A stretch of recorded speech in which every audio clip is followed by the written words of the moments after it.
छात्रों, आप सबसे फिर से मिलकर खुशी हुई। आज के सत्र की शुरुआत एक कहानी से करते हैं।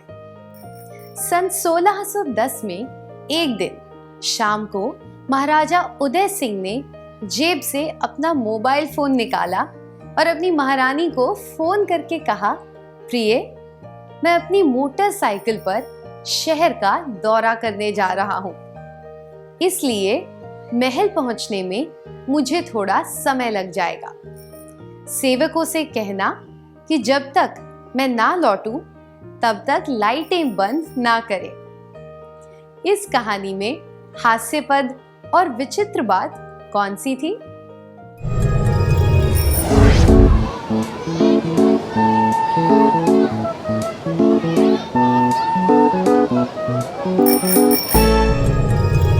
धन्यवाद। इस कहानी के बारे में विचित्र बात यह है कि 400 साल पहले रहने वाले एक महाराज को मोबाइल फोन का इस्तेमाल करते हुए बताया गया है। अब यह सुनिए।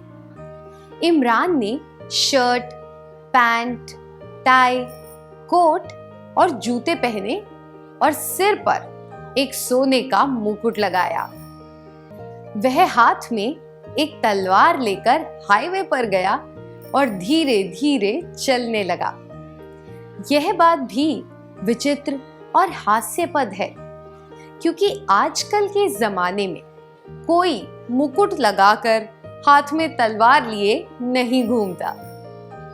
ये दोनों दृश्य नामुमकिन और अस्वीकार्य लगते हैं, क्योंकि हमारे दिमाग को पता होता है कि किसी निश्चित काल में क्या हुआ होगा। उस काल से विपरीत कोई भी बात बहुत विचित्र और मूर्खतापूर्ण लगती है।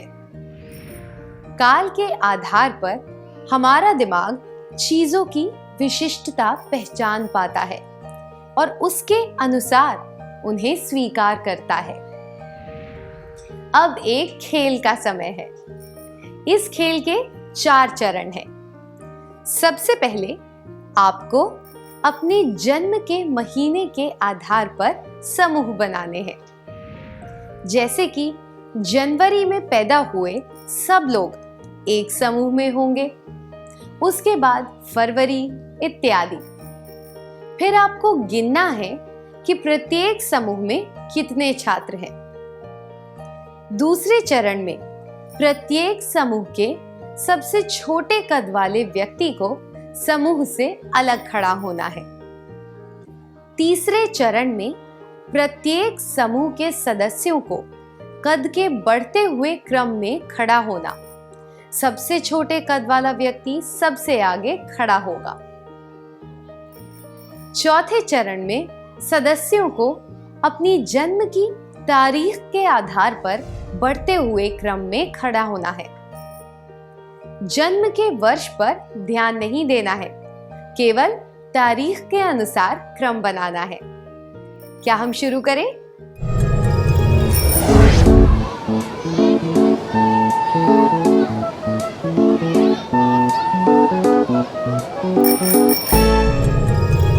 बहुत अच्छी तरह खेला, धन्यवाद। सबसे पहले आपने जन्म के महीने के अनुसार समूह बनाए। किसी चीज के आधार पर समूह बनाने को वर्गीकरण कहते हैं। इसके बाद समूह में सबसे कम कद वाला व्यक्ति अलग खड़ा हुआ। किसी निश्चित गुण के आधार पर किसी व्यक्ति को उसके समूह से अलग पहचान पाना, इसे विशिष्टता ढूंढना कहते हैं। तीसरा चरण है समूह में कद के अनुसार बढ़ते हुए क्रम में खड़े होना और अंत में अपनी जन्म की तारीख के अनुसार खड़े होना। जब चीजों को किसी इकाई जैसे कि समय, कद, चौड़ाई, लंबाई इत्यादि के आधार पर एक के बाद एक रखा जाता है तो उसे अनुक्रमण कहते हैं। मैं दोहराती हूं। जब चीजों को किसी इकाई जैसे कि समय, कद, चौड़ाई, लंबाई इत्यादि के आधार पर एक के बाद एक रखा जाता है तो उसे अनुक्रमण कहते हैं।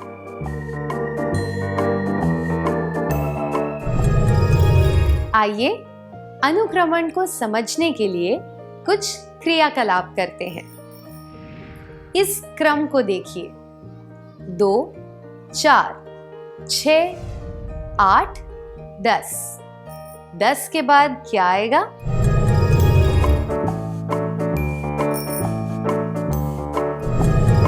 सही कहा, 10 के बाद 12 आएगा। ऐसा क्यों है कि यहाँ 12 के अलावा और कोई संख्या नहीं आ सकती? हमने देखा कि इसमें एक पैटर्न है। ये सारी सम संख्याएं हैं और इन्हें बढ़ते हुए क्रम में रखा गया है। इसलिए तर्क के अनुसार अगली संख्या 12 होगी। 2, 4, 6, 8, 10, 12। अब आपको स्क्रीन पर कुछ और क्रम दिखाए जाएंगे। आपको उन क्रमों के तर्क को समझते हुए क्रम में आने वाली अगली संख्या को पहचानना है। क्या आप तैयार हैं? 4, 8, 12, 16, 3, 9, 27, 2012, 2002, 1992।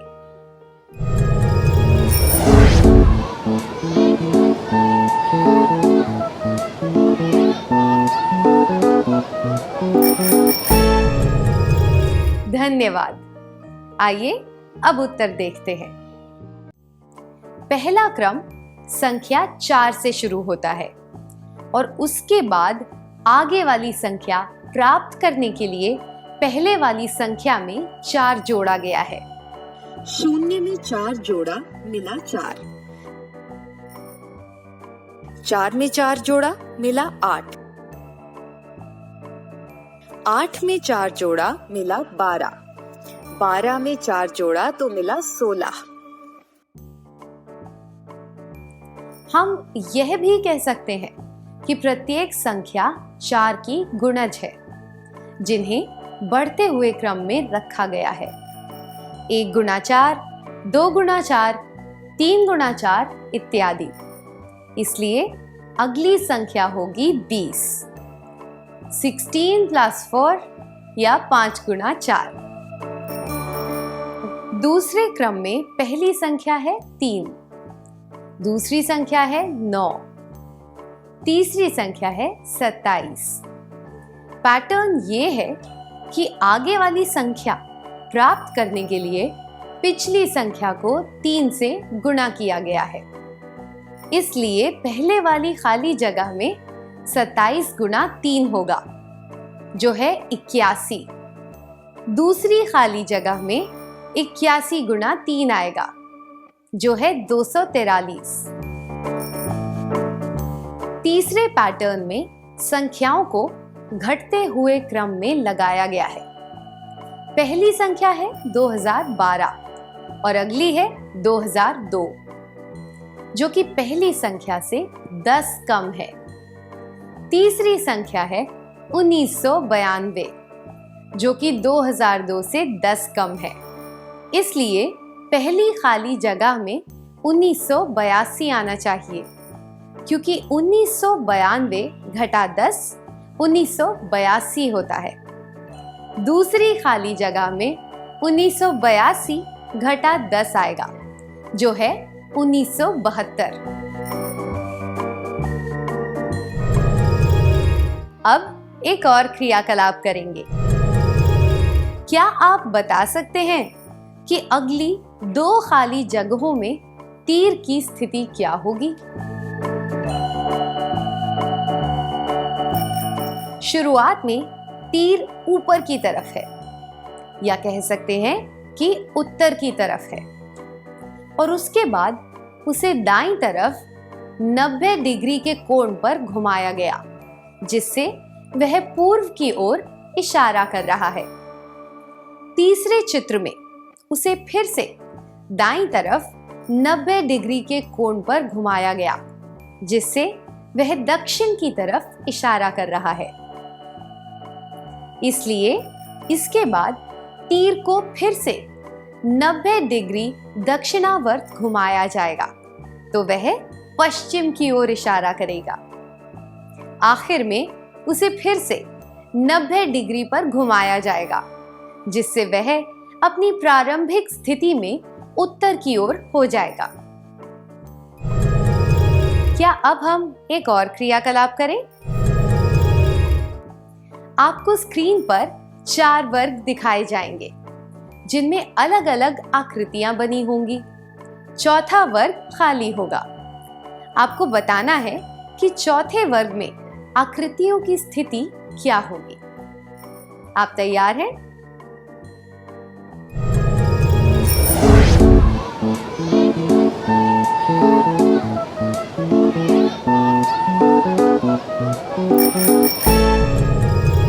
बहुत अच्छा प्रयास था, धन्यवाद। आइए अब सही जवाब देखते हैं। हम देख सकते हैं कि वर्गों में आकृतियों का एक निश्चित पैटर्न है। वर्ग में बनी सभी आकृतियां दक्षिणावर्त दिशा में घूम रही हैं। इस तर्क के अनुसार चौथे वर्ग में आकृतियां इस तरह दिखेंगी। निश्चित क्रम वाले पैटर्न से हमें यह जानने में मदद मिलती है कि क्रम में आगे क्या आएगा।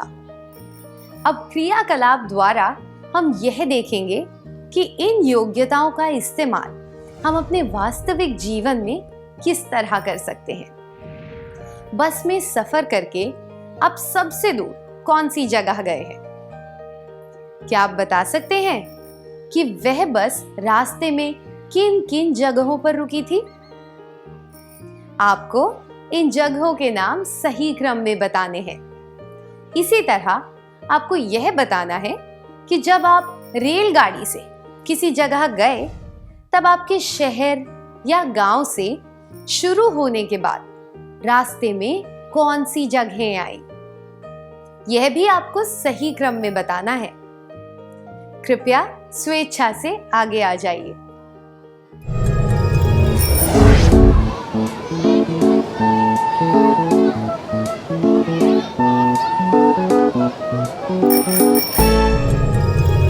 बहुत अच्छा प्रयास था, धन्यवाद।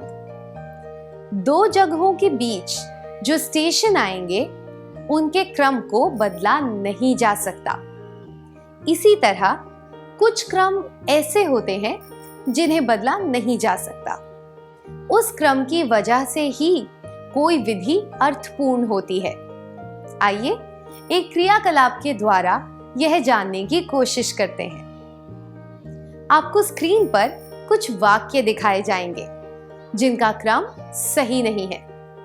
आपको उन वाक्यों को सही और तर्कपूर्ण क्रम में लगाना है। इससे पहले वह एक वकील के तौर पर काम करती थी।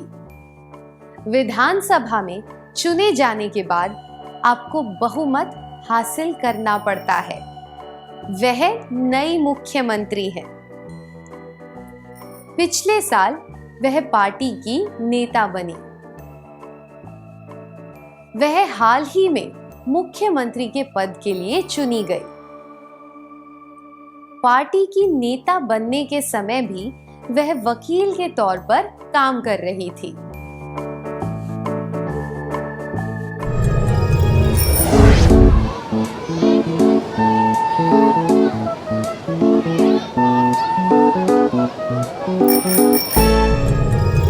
बहुत बढ़िया। क्या अब हम सही क्रम देखें? वह हाल ही में मुख्यमंत्री के पद के लिए चुनी गई। वह नई मुख्यमंत्री है। इससे पहले वह एक वकील के तौर पर काम करती थी। पिछले साल वह पार्टी की नेता बनी। पार्टी की नेता बनने के समय भी वह वकील के तौर पर काम कर रही थी। विधानसभा में चुने जाने के बाद आपको बहुमत हासिल करना पड़ता है।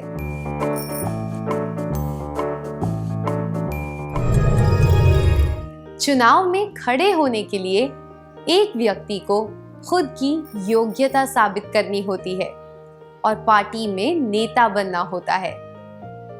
इसके बाद चुनाव जीतना पड़ता है और पार्टी के नेतृत्व की योग्यता साबित करने के लिए विधानसभा में बहुमत हासिल करना पड़ता है।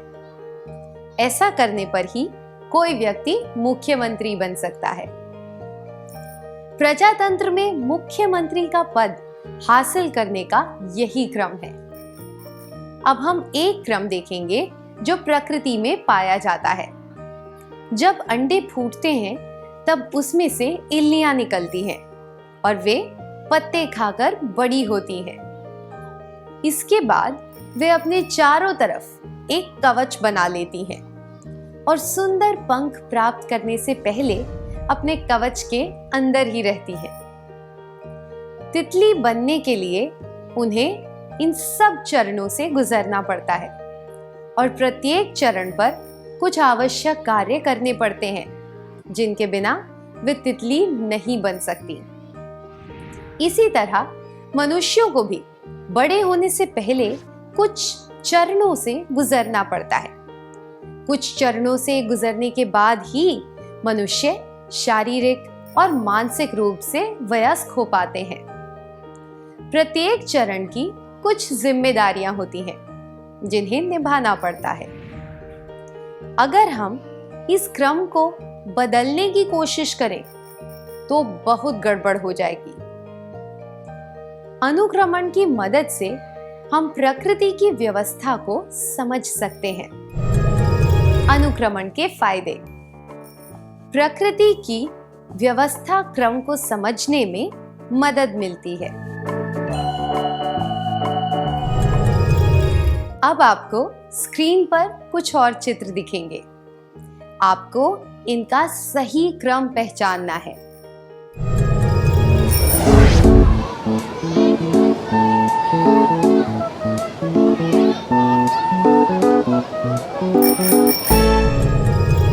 बहुत बढ़िया। आइए अब सही क्रम देखते हैं। भिगोना, धोना, खंगालना, ये काम सही क्रम में करने चाहिए। क्रम को बदलने से हमें सही परिणाम नहीं मिलेगा। उदाहरण के लिए, इस परिस्थिति में क्रम बदलने से कपड़े साफ नहीं होंगे। सही क्रम में काम करने से आपको वांछित फल मिलेगा। अनुक्रमण के फायदे। वांछित फल मिलता है।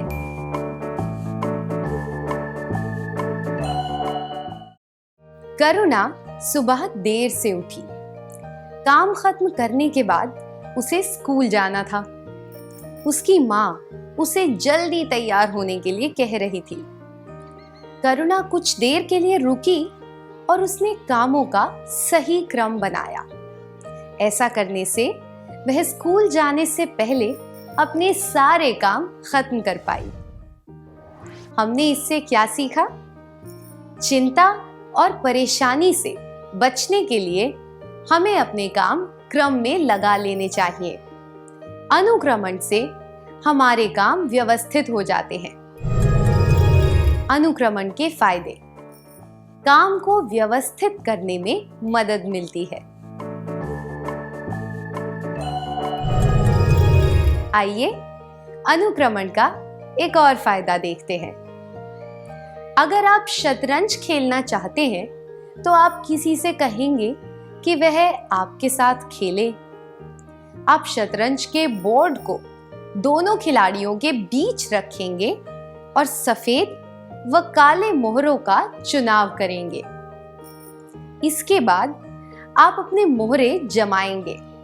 फिर आप खेलना शुरू करेंगे और सोच समझकर अपनी चाल चलेंगे।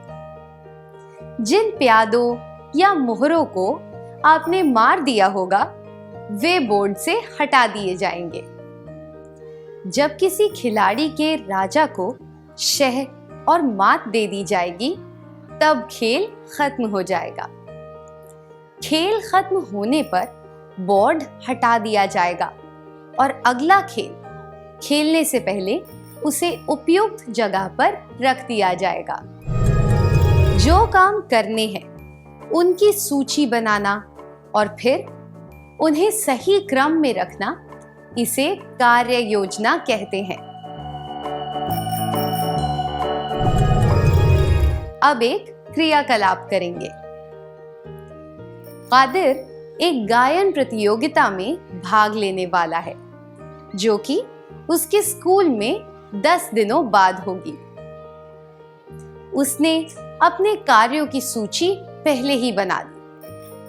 पहले खुद का नाम दर्ज करवाना, फिर गीत चुनना, गीत को याद करना, उसका अभ्यास करना, साज चुनना इत्यादि। उसने आज ही इन बातों पर काम करना शुरू कर दिया। वह इस बारे में अपने दोस्त मयंक के साथ चर्चा कर रहा है। क्या आप दोनों इस दृश्य का अभिनय करके दिखा सकते हैं?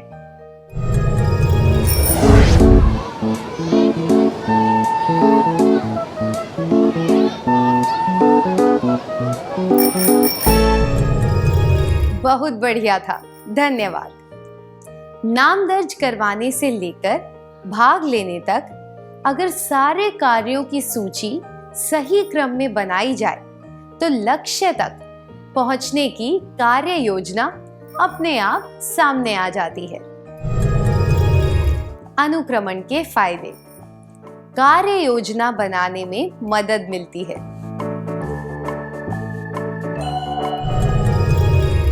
क्या अब हम आज के सत्र का सार संक्षेप कर लें?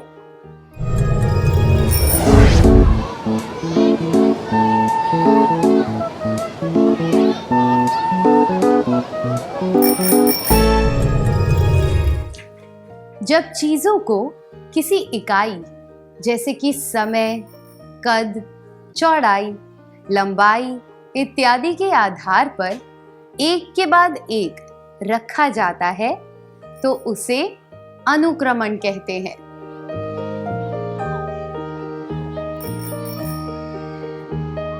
अनुक्रमण के फायदे। प्रकृति की व्यवस्था या क्रम को समझने में मदद मिलती है। वांछित फल मिलता है। काम को व्यवस्थित करने में मदद मिलती है। कार्य योजना बनाने में मदद मिलती है।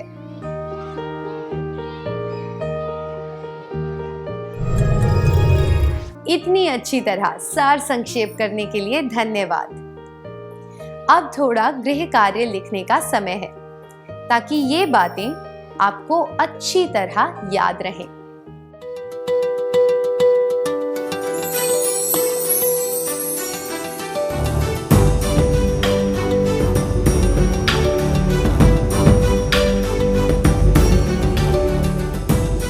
प्रश्न 1। अगले सप्ताह आपके भाई की शादी है। आपके पापा ने आपको कुछ निमंत्रण पत्र दिए हैं जो आपको आस पड़ोस में रहने वाले अपने दोस्तों को देने हैं। आपके पापा ने वर्णमाला क्रम के अनुसार वे निमंत्रण पत्र रखे हैं। जब आपने निमंत्रण पत्र देखे तो आपको पता चला कि कुछ दोस्त आपकी गली में रहते हैं, कुछ एक गली के आगे रहते हैं और कुछ 3 या 4 गलियों के आगे रहते हैं। आप क्या करेंगे? जवाब। 1। मेरे पापा ने जिस क्रम में निमंत्रण पत्र जमाए हैं मैं उसी क्रम में देने जाऊंगी। 2। मैं गलियों के अनुसार निमंत्रण पत्र जमाऊंगी और उसके बाद देने जाऊंगी। 3। मैं पहले उन्हें गली के अनुसार और फिर प्रत्येक गली के मकान नंबर अनुसार जमाऊंगी और उसके बाद देने जाऊंगी।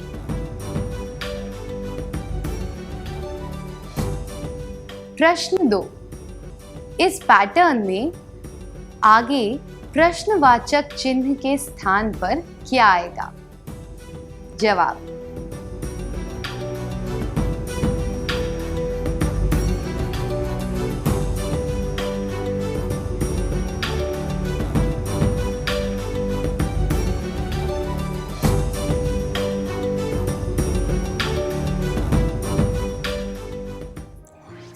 अगले सत्र में आने से पहले इन प्रश्नों के उचित जवाब ढूंढ कर आइएगा। इनके बारे में हम अगले सत्र में चर्चा करेंगे। तब तक के लिए अलविदा।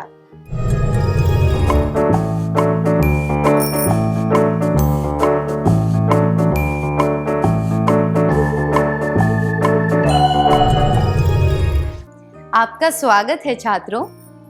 क्या अब हम गृह कार्य में दिए गए प्रश्नों के बारे में चर्चा करें?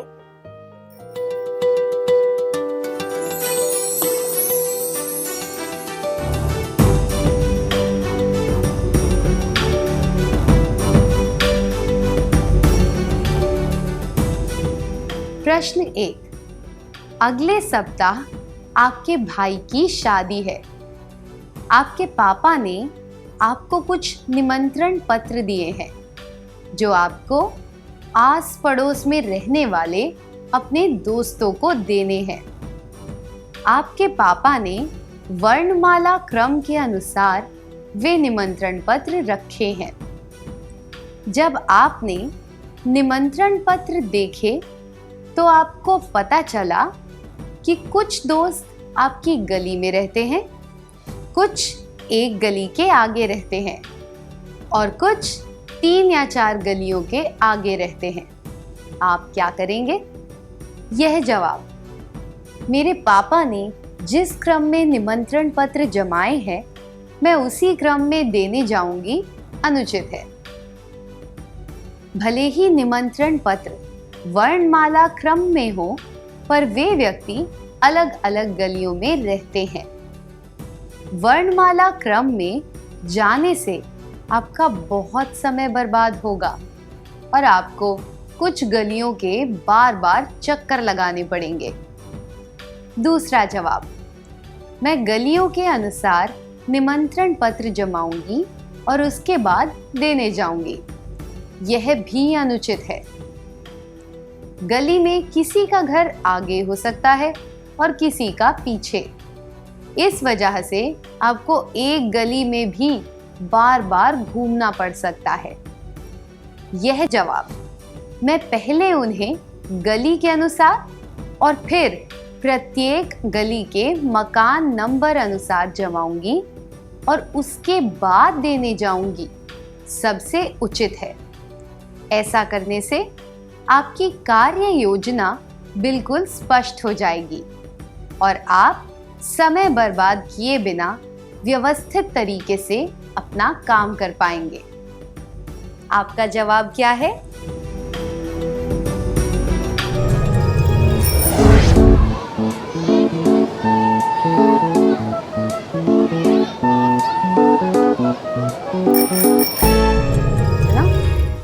प्रश्न 2। इस पैटर्न में आगे प्रश्नवाचक चिन्ह के स्थान पर क्या आएगा? जवाब,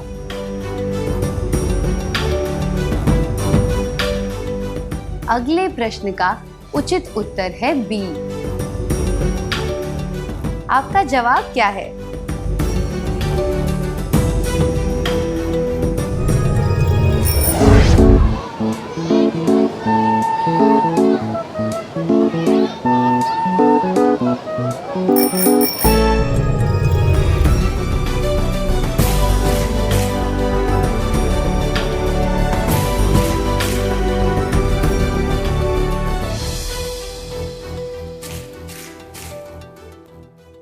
क्या आपके सारे जवाब सही थे?